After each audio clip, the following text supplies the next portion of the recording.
Hi, my name is Daisy Bolger, and I am the founder of RBG Empowers. These interviews are part of the sustainability aspect of my Gold Award, which feature women who are powerful and successful in their careers and use their voice to make change. I hope these videos inspire you to do good with your strong, powerful voice. Enjoy!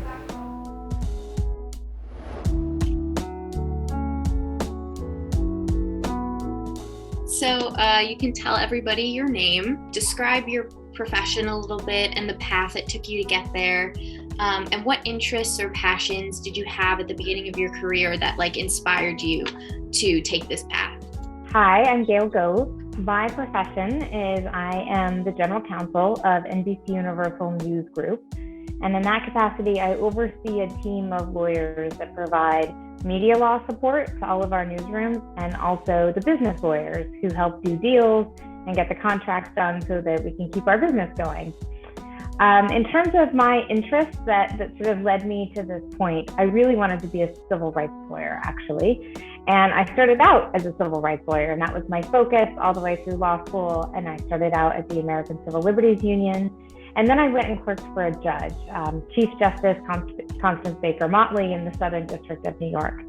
And she very much encouraged me to go to a law firm, to get the basic skills of a lawyer, to be trained by some of the very best, and frankly, to do a lot of work to get even better at it. So I did. But I was careful to go to a law firm that had a practice that dovetailed with my keen interest in civil rights. And I found that at a law firm that had a media law department. And I didn't fully know what that was, but it sounded fantastic because they had a First Amendment practice. So it took me a little bit of time, but I elbowed my way in. And I learned that I absolutely loved it because I got to work with journalists, and it was all about protecting speech, and the law itself was fascinating. And so effectively over now many years, I think I've been a lawyer for 2019. Over the course of many years, I've sort of honed my craft and have worked in different capacities for different news organizations during that time. Within your career, how prevalent do you think gender discrimination in the law field or in any aspect of your career? How prominent do you think that still is for women in male-dominated spaces? I think that gender discrimination plays out a little more subtly, at least it has in my experience thus far. Sometimes when you're struggling, or when I've been struggling in a certain context and I can't figure out quite why, because I'm pretty confident that my work is solid, or I'm having a hard time exercising influence, sometimes I do think it's because I'm a woman. And especially earlier on in my career, when I was an associate at a law firm, I did see it from time to time, to be sure, but I have always just pushed ahead. And I do think there's a bit of a mandate to be even better. And I certainly tried to fulfill that mandate.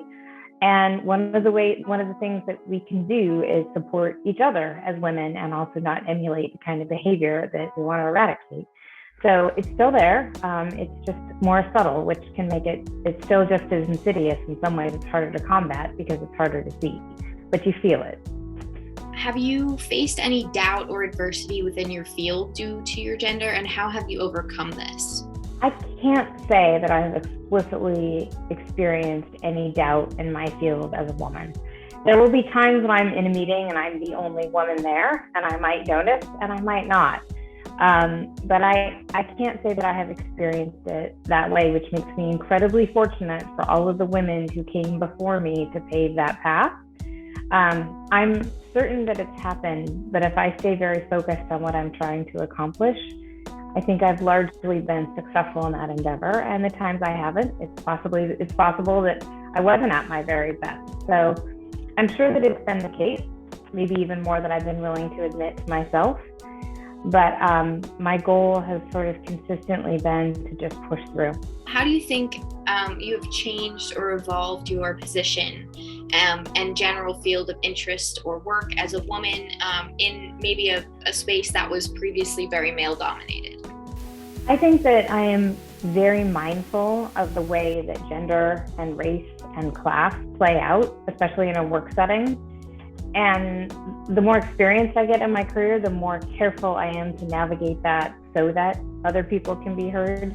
And I'm very aware that sometimes people aren't because of their race, class, gender, sexual orientation. And so I think as I think a lot about what I do as a leader, a lot of that is to facilitate conversation among everyone, because everyone has a voice and everyone has something to contribute. And it's something that I work really hard at. And I often teach media law. And when I teach, I also really try to facilitate conversation and perspective among all of the students. And I think sometimes, again, I'm more successful than others. But I think that awareness just has grown and grown over time. You kind of go from being someone who you're trying to get your voice heard and then moving to a space where you're trying to facilitate conversation. And with that comes sort of the awareness and sensitivity that it hasn't always been everyone's experience, that they speak up and that they contribute their perspective or their know-how. What do you think are the most important qualities of a woman who can make a difference with her voice in whatever she's passionate about? I can't say it's necessarily the most important qualities of a woman per se. I think it's, there's almost your question essentially boils down to kind of what has worked for me in being successful and what do I recommend to other people.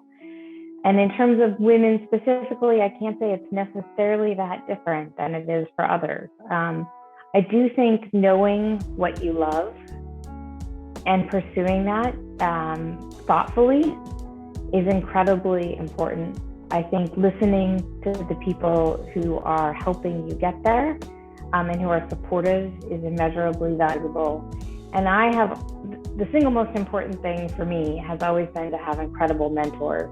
I've been so fortunate that ever since college, I have had absolutely fantastic mentors who saw what I could do and sort of helped me figure that out, because I wasn't really all that aware of it.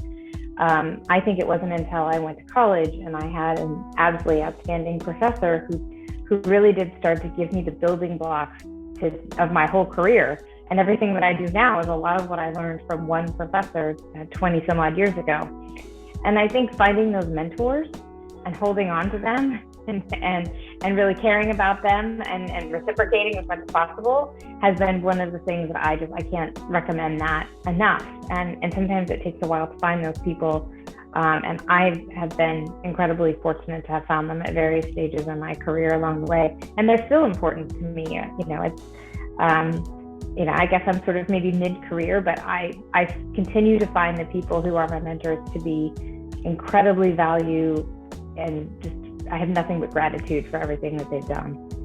Who is a female role model that has inspired you to make a difference throughout your life, and why?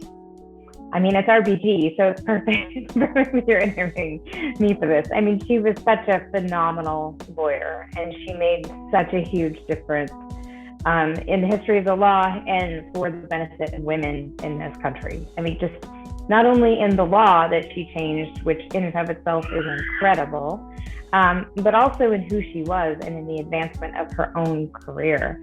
She was so thoughtful. She was both soft-spoken and strong at the same time. And she was incredibly successful in her diligence and her perseverance. She worked so hard. And I also think about that a lot as I work fairly hard, and I realize it's almost a privilege to be able to contribute in that way. And I think when I think about her grace and her intelligence, you can make change, but she built a coalition around her at all times. And I often think of that when I'm trying to pursue something. There's no way I'm going to do it alone. I need to build a small army around me, whatever it is, big or small. And that is certainly something that I've taken from her. So the loss of RBG, I think, was incredibly profound for a lot of us. But her contributions were sort of endless. And then, similarly, Sonia Sotomayor, kind of the same thing. Her story is so inspiring, and so is she, just as a person. What advice do you have for young women who want to become and want to evolve into strong leaders toward change?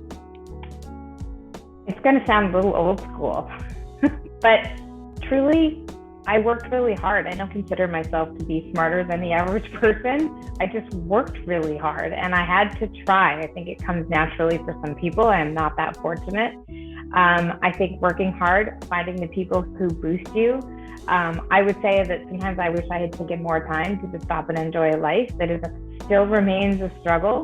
But finding your spot, because I think you know when you're in that niche. When I look back to times earlier in my life, if you're trying to push the rock uphill, it's probably not the right spot for you. When it doesn't feel like that, when it feels like something enjoyable, it's okay. I think for me, even when I'm working late into the evening or on the weekend, I don't experience it as a burden because I genuinely enjoy the work that I'm doing. And the people that I surround myself with kind of give me life. And I think that's something that you learn over time as you get older.